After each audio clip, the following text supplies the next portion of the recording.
Hey, all my Capricorn friends, welcome to my channel. My name is Teri Hunter. I'm an intuitive astrologer, and I'm here today to talk about Jupiter's retrograde in your sixth house of Gemini from October 9th, 2024 through February 4th, 2025. This video is based on whole sign Western astrology. So when I refer to Capricorn, I'm referring to Capricorn rising as dictating the landscape of the chart. If you don't know your rising sign, you may want to go to one of the free birth calculators on the internet. You just need your exact time and location of birth in order to determine that information. Jupiter is the planet of expansion, the planet of wealth, the planet of philosophy and ideologies and higher education and foreign travel and foreign people and diversity. It's very lofty in many ways. It is where we find our connection to God and the angels through our religious practices and beliefs. Jupiter is retrograding in the house of your service to others and your health. And when I think about the sixth house, I think about the house or the health in regards to not only my physical body, but also the mental stresses of everyday life and how I process and work through those. So when we look at Jupiter's transit through your sixth house, you could very much be, two things could be happening. You could, number one, be reviewing your work and if it is still aligned to what you want philosophically, but you could also look at it in regards to how you if it's expanding the way you want it to be, if it is still standing in a place, your work, your service to others, that allows you to grow and to feel a sense of accomplishment through material gain. The events that were taking place, I would say, the end of July through September, specifically around August 19th, we saw a square between Jupiter in your sixth house and Saturn transiting through your third house of Pisces. The third house is naturally rules communications and is the Gemini house. And now we see Capricorn that the sixth house has that Gemini energy. So there's a feeling of potentially challenges with workmates, teammates, people that you're interacting with, or feeling unseen for all your hard work. Saturn has a way of repressing things and of making it feel limited or having to adhere to a strict guidelines. We also have been seeing within the media, we see this all over, the platform, social platforms that Gemini represents, that we've been feeling a sense of censorship and some things have been bubbling up. And I say all this because the themes that were happening back through end of July through, say, September, specifically around the middle of August, will be coming up again for review. At that time, Jupiter was direct in your sixth house. Saturn is retrograding in your third house. So you could feel a sense of repression through your communications or even fear and a sense of foreboding. It could also have something to do with siblings. Again, this is the third house is a house of community. It's a house where uh, we we write, we speak, we teach. This is Pisces energy for you. So there's a layer of invisibility there. There's a layer of feeling hidden or unseen. And it could have something to do with information or deceptions that have come up in regards to your work environment or in regards to how you are processing things through stress mentally. If indeed Jupiter is reviewing something in regards to your work dynamic and you find out that your teammates have been gaslighting you or throwing you under the bus, or you're not getting credit for some of your hard work, this could create a problem.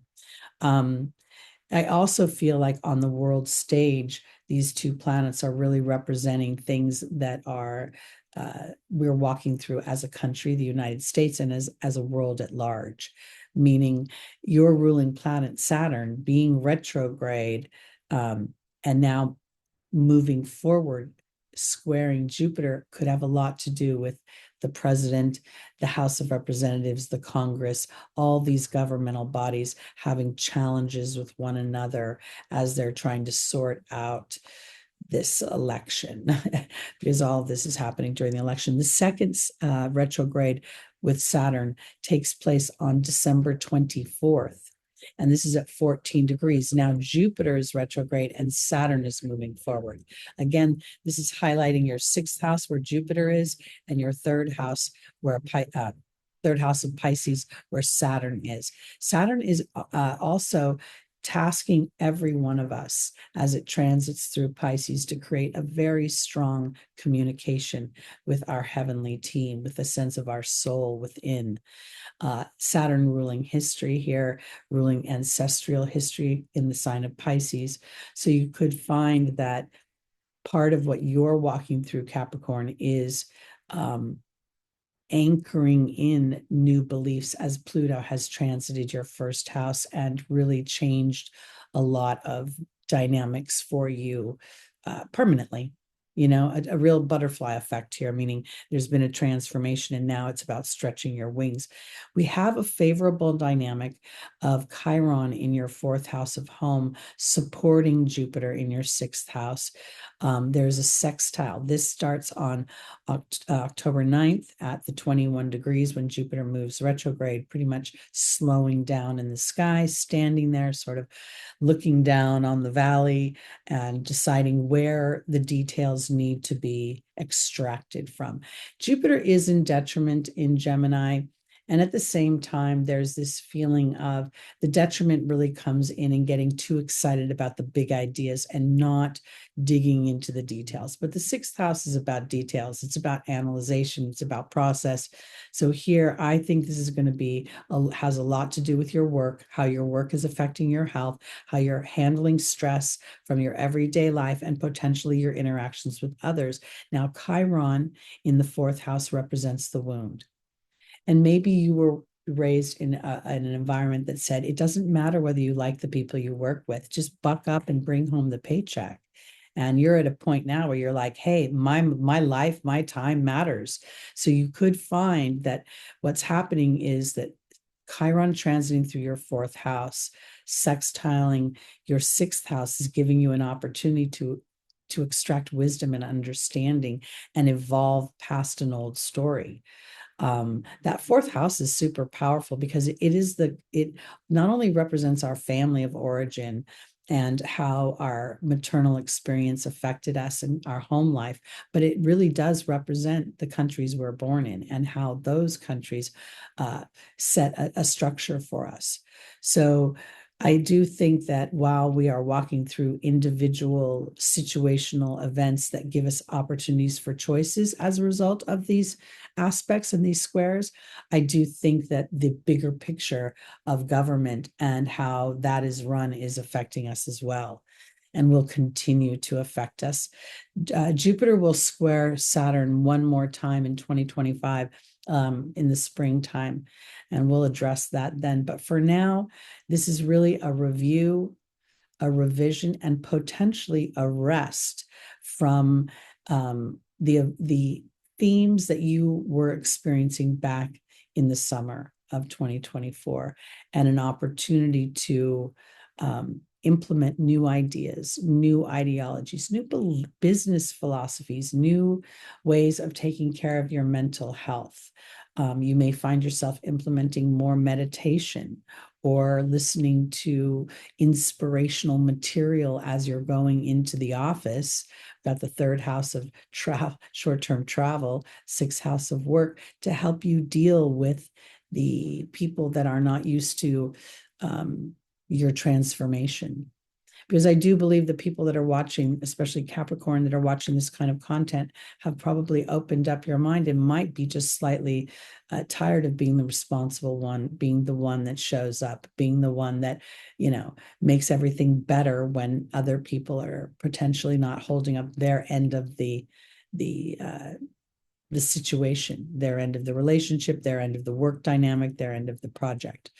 So while there is a strong sense of frustration happening in this.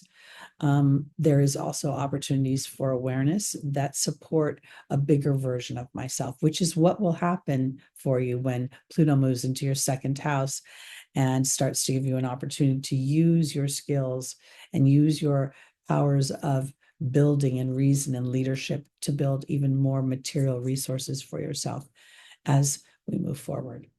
Okay, that's it for me for Jupiter's retrograde in Capricorn. I'm sorry, in Capricorn. Jupiter's retrograde in Gemini for Capricorn.